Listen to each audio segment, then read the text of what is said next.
दोस्तों, आज का प्रसंग है पार्वती जी के 3 प्रश्न।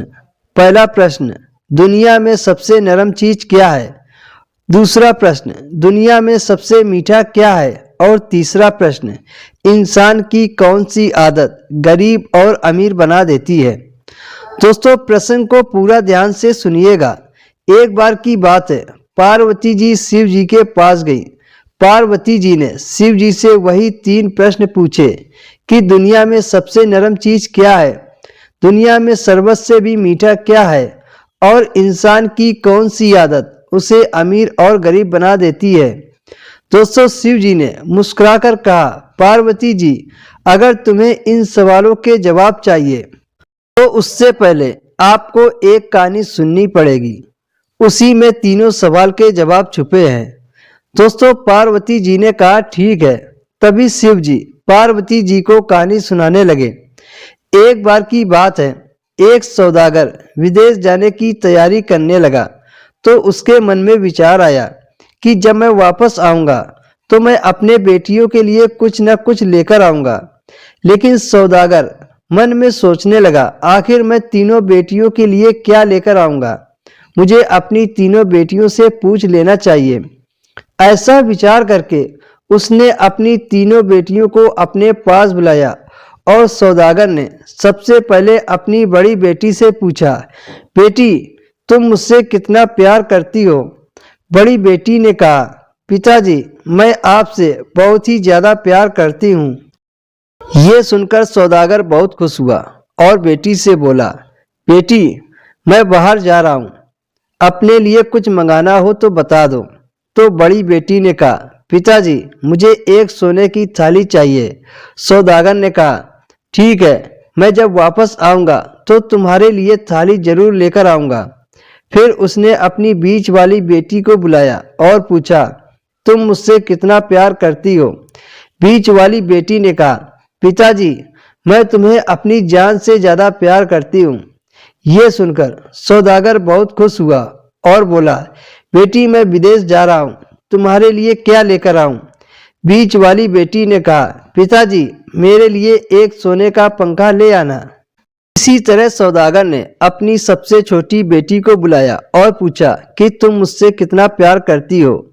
सबसे छोटी बेटी ने कहा, पिताजी, मैं आपसे नमक के बराबर प्यार करती हूँ। यह सुनकर सौदागर को बहुत ही गुस्सा आया और बोला, मैं तुम्हारे लिए कुछ नहीं लेकर आऊंगा। उसके बाद सौदागर विदेश चला गया। जब वो वापस लौटा तो बड़ी बेटी के लिए सोने की थाली और बीच वाली बेटी को सोने का पंखा, पर तीसरी बेटी को कुछ नहीं लाया। दोनों बेटियां अपनी अपनी चीज पाकर बहुत ही खुश थीं। उनको देखकर सबसे छोटी बेटी भी खुश थी। इस प्रकार से समय धीरे धीरे गुजरता गया। एक दिन क्या होता है, एक राजकुमार घोड़े पर सवार होकर दूसरे राज्य से उस सौदागर के राज्य में आ जाता है। इत्तेफाक से राजकुमार की निगाह सौदागर की सबसे छोटी बेटी पर पड़ गई। राजकुमार को वो लड़की पसंद आ गई और सौदागर के घर गया। सौदागर से बोला, मैं तुम्हारी सबसे छोटी बेटी से शादी करना चाहता हूँ। यदि आप अपनी बेटी की शादी मुझसे कर दें तो मैं आपकी बेटी को बहुत ही खुश रखूंगा। दोस्तों, राजकुमार की बात सुनकर वो सौदागर कहने लगा कि मेरी 2 लड़कियां और बाकी हैं। पहले मैं उनकी शादी करूंगा, फिर सबसे छोटी बेटी की शादी करूंगा। यदि तुम चाहो तो मैं अपनी बड़ी बेटी के साथ शादी करवा सकता हूँ। राजकुमार बोला, ठीक है, सबसे पहले मैं अपने माता पिता से मिलवाऊंगा। अगर वो हाँ कर देंगे तो मैं आपकी बड़ी बेटी से शादी कर लूंगा, नहीं तो मैं तुम्हारी बेटी को वापस घर छोड़ दूंगा। सौदागर बोला, ठीक है। राजकुमार सबसे बड़ी बेटी को अपने घर ले गया और उसे नरम गद्दे पर बिठाया और उसे पीने के लिए शरबत दिया। शरबत पीने के बाद राजकुमार ने पूछा, क्या इससे पहले तुम इतने नरम बिस्तर पर बैठी हो? क्या इससे पहले इतना मीठा शरबत पिया है? सबसे बड़ी बेटी ने कहा, नहीं, मैं पहली बार नरम बिस्तर पर बैठी हूँ और इतना मीठा शरबत पहली बार पिया है। राजकुमार ने कहा, तुम रानी बनने के लायक नहीं हो। राजकुमार उस लड़की को छोड़ आया और दूसरे नंबर की लड़की को अपने साथ ले गया। उससे भी वही 2 सवाल पूछे, क्या तुम इतने नरम गद्दे पर बैठ चुकी हो? क्या तुम इतना मीठा शरबत पी चुकी हो? बीच वाली लड़की ने भी वही उत्तर दिया और कहा, मैं पहली बार इतने नरम गद्दे पर बैठी हूँ और इतना मीठा शरबत पहली बार पिया है। राजकुमार ने कहा, तुम भी मेरी रानी बनने के लायक नहीं हो। राजकुमार बीच वाली लड़की को भी वापस घर छोड़ दिया और सौदागर से कहा कि तुम्हारी दोनों बेटियों ने मेरे प्रश्न का सही जवाब नहीं दिया। तब राजकुमार सौदागर की सबसे छोटी बेटी को अपने महल में ले गया, उसको भी वही नरम बिस्तर पर बैठाया और मीठा शरबत पिलाया और वही 2 प्रश्न पूछे। क्या तुम इससे पहले नरम बिस्तर पर बैठ चुकी हो? क्या तुम इतना मीठा शरबत पी चुकी हो? दोस्तों, सौदागर की सबसे छोटी बेटी ने कहा, जी हाँ, मैं पहले ही इससे नरम बिस्तर पर बैठ चुकी हूँ। वो बिस्तर है मेरी माँ की गोद, उससे नरम बिस्तर दुनिया में है ही नहीं। और मैं इससे मीठा भी शरबत पी चुकी हूँ, वो है माँ का दूध। शरबत से भी ज़्यादा मीठा माँ का दूध होता है। सही जवाब सुनकर राजकुमार बहुत खुश हुआ और शादी करने की तैयारी में लग गया।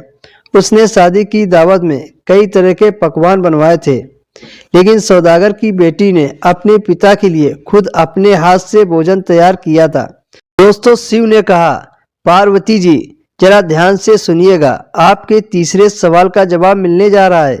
इंसान की कौन सी आदत अमीर और गरीब बना देती है?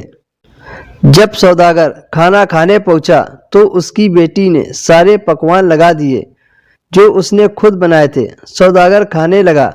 उसने ध्यान दिया कि सारे पकवान मीठे हैं, किसी भी पकवान में नमक नहीं है। सौदागर जो भी खाना खा रहा था वो सारे मीठे थे। अब उसे नमकीन खाने को मन कर रहा था। सौदागर ने राजकुमार को बुलाया और पूछा कि सारे पकवान मीठे हैं, किसी में भी नमक नहीं है। तो राजकुमार ने कहा, ये सारे पकवान आपकी बेटी ने बनाए हैं, उन्हीं से बोलो। सौदागर ने अपनी बेटी को बुलाया और पूछा कि ऐसा क्यों, किसी में नमक क्यों नहीं डाला? सबसे छोटी बेटी बोली, पिताजी आपने एक बार मुझसे पूछा था कि मैं आपसे कितना प्यार करती हूँ, तो मैंने कहा था नमक के बराबर। इस पर आप गुस्सा हो गए थे और आज आप नमक के बिना खाना नहीं खा पा रहे हैं। खाने में नमक कितना जरूरी है, इसी तरह आप हमारे जीवन में बहुत जरूरी हैं। हम आपके बिना कुछ नहीं हैं। दोस्तों, जो माँ बाप की सच्ची सेवा करता है वही व्यक्ति अमीर होता है और जो अपने माँ बाप का अपमान करता है वो जीवन भर गरीब ही रहता है। दोस्तों, अगर आपको तीनों प्रश्न के उत्तर मिल गए हो तो वीडियो को लाइक कर दो और चैनल को सब्सक्राइब कर दो।